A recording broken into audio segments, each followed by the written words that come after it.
Whether they're uninspired tie-in games, broken and buggy original properties, or just genuinely good games that sadly didn't find their audience, there are more than a few blemishes on Activision Blizzard's impressive record. Here are some of those less fortunate titles. 007 Legends had a really intriguing premise, reimagining classic James Bond adventures like Moonraker and Goldfinger with current Bond actor Daniel Craig's likeness and voice. In theory, it doubled as a fun way to adapt older Bond films for a new audience and as a way of celebrating the film's 50th anniversary. In reality, it spelled the end of Activision's 007 video games. So this is it. We're both played out. Reviews were critical of the game's plot inaccuracies compared to the original films, as well as the genuinely uninspired gameplay and level designs. Following 007 Legends' negative critical reception and poor commercial performance, nearly the entire development team at Eurocom was laid off. In early 2013, 007 Legends was removed from digital retailers such as Steam, along with the rest of Activision's James Bond library. Activision never made a Bond game again, and has mostly steered clear of licensed products ever since. The Battleship film was released in the same summer as the first Avengers film, which doesn't exactly seem fair for the board game adaptation. It also didn't help that the movie was savaged by critics, something the film has in common with its video game adaptation. Though the game had some cool ideas, combining real-time strategy and first-person shooter elements, the final product was an underwhelming mess. None of the game's disparate gameplay elements are executed to their full potential, disappointing FPS and RTS fans alike. Battleship was also knocked by critics for its painfully short length, with GameSpot's review complaining, "There are only 7 redundant missions and no alternate modes available to keep you busy when you're done with the campaign." Not only is Blade 2 a bad game, but it has a sad tale attached to it. According to a member of the team, a string of flops had left Muckyfoot, the development team behind Blade 2, in dire straits. They took the project to publisher Activision as a way of keeping Muckyfoot afloat, delivering a game with an intriguing outside-the-box control scheme for a movie tie-in action title. In an attempt to mimic Blade's free-flowing combat from the vampiric action films, Blade 2 used the analog sticks to target enemies on all sides of him, a decision that didn't quite end up working in practice. The game's production was rushed so that its release could coincide with the DVD release of the film, and arrived to poor sales and worse reviews. Within the next year, Muckyfoot closed its doors for good. You want me to hunt them? For you? When they have finished with us, who do you think they'll turn on next? Bizarre Creations Blur was a combat racing game with a gorgeous visual style and gameplay based around arcade-style power-ups and controls. It was well liked by critics, but unfortunately, Blur didn't meet Activision's sale expectations. Sadly, Activision closed down Bizarre Creations in late 2010, listing the failure of Blur as a primary reason. With the closure of Bizarre Creations, the sequel to Blur, which would have featured new weapons and cool weather effects, was also canned. This RTS acted as a prequel to the first Dark Reign and its expansion, which were well liked but didn't exactly dominate the sales charts. This lack of audience interest may have spread to the prequel.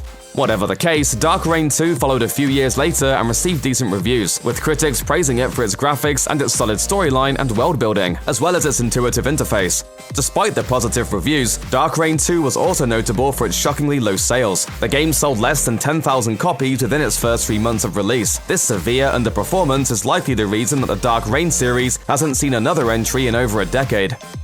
The marketing rollout for Prototype 2 was a pretty significant affair, with a pretty wild live-action trailer produced and several comic books released, which expanded the world of the games. Unfortunately, Prototype 2 failed to catch on with gamers. The reviews were fairly decent, and Prototype 2 was even the top-selling game during the month of its initial release. Ultimately, though, it did not achieve the sales numbers that Activision hoped to see. Following Prototype 2's disappointing reception, it was announced that most of Radical Entertainment's staff would be laid off, with the remaining employees being reassigned to other Activision projects. The sequel to True Crime Streets of LA was just as much as an unabashedly silly GTA clone as its predecessor. Unfortunately, it was much less playable than Streets of LA, since New York City was a buggy mess. 25 square miles of crowds, concrete, crime so cold they'd wither the soul and freeze the blood. GameSpot's review of the GameCube release of the game criticized the nonsensical behavior of NPCs and the clunky combat and controls. True Crime New York City is so riddled with problems that it feels like it was rushed to make it to store shelves in time for the holidays. Though Activision said that New York City sold below expectations, the company did announce a new installment a few years later, True Crime Hong Kong, which had more of a classic martial arts movie feel to it. However, possibly due to the lukewarm reception of the previous game, Activision cancelled Hong Kong during its development. There was a happy ending of sorts to the story though. In 2011, Square Enix purchased the rights to the unfinished True Crime Hong Kong and gave it a new lease of life, resulting in 2012's Sleeping Dogs. Vampire: The Masquerade Bloodlines was a horror RPG title from Troika Games that dropped players into a complex world of warring vampire clans. Much like the poor saps who find themselves on the wrong end of a vampire's fangs, however, Bloodlines and its developers both met an unfortunate end. According to the game's lead writer, Brian Mitsoda, Bloodlines was released unfinished and barely marketed. As he told Eurogamer, "It was dumped on the market at the worst possible time. Most people didn't even know we were out." The creative director of the game, Jason Anderson, has said that Activision took the game from Troika and released it without proper testing. Whatever the case, the game failed to light up the charts and ultimately led to Troika's closure a few months after the release of Bloodlines. Despite this, Bloodlines has become a cult classic, respected for its ambition and its writing, and mostly forgiven for its many, many flaws. It even earned a sequel, but more than a decade later. The premise behind X-Men Destiny was an intriguing one. This action RPG from developers Silicon Knights put players in the role of original mutant characters, using their powers and making decisions in ways that affected the outcome of the game, as well as whether or not they joined the X-Men or Magneto's Brotherhood of Mutants. The game was a complete disaster, however. It appears that several internal factors led to the subpar final product that was X-Men Destiny. The working conditions at Silicon Knights were reportedly extremely hostile during development. Team morale was very low, and feedback from Activision was allegedly delayed fairly often, resulting in the game falling behind schedule and going over budget. Whatever the issues behind the scenes, the result was that X-Men Destiny was ultimately a critical and financial failure. An adaptation of the MTV series in which rundown cars were restored and spruced up with wacky new features, this release attempted to combine driving game mechanics with the customization seen in the series. That's a fun idea and concept, but the game was apparently a nearly unplayable mess. In addition to poor graphics and gameplay, the game would constantly corrupt or delete your save files on its own, as though it were begging you to stop playing. Alright, listen. The people of Pimp City love their rides. It's what they live for. A tight whip can mean the difference between being a real player or a straight-up loser in this city. Somehow, this universally unloved game received a sequel in 2009 called Pimp My Ride Street Racing, also published by Activision. The sequel didn't fare much better among critics, and the franchise quietly ended. Tony Hawk's Pro Skater 5 is not only a terrible game, but also the sad final word from the once proud franchise. The first red flag for fans came when Pro Skater 5 was released in 2015 with nearly no promotion and without any review copies provided for critics. One possible explanation for Pro Skater 5 being rushed to market and essentially left to die was that Activision was due to lose the license at the end of 2015. Whatever the reasoning behind this less than enthusiastic release strategy, the game was still savaged by critics. The game came in an unfinished state with a day one patch that was nearly twice the size of the base game file. Essentially, players had to download this update to make Pro Skater 5 even somewhat playable. The game's online servers were shut down a couple of years after release. Since most of the game required an internet connection to play, it essentially rendered the game entirely unplayable for the few folks who still wanted it. Strangely enough, this game wasn't an adaptation of the reboot film released the same year, nor was it a sequel to the 2009 game. Instead, it followed yet another new cast of Ghostbusters as they tried to tackle all of the creepy crawlies in their city. Reviews for this top-down ghostbusting shooter were pretty harsh. Polygon's review called the game out for its paper-thin story and complete lack of personality, as well as its repetitive level design and awful controls.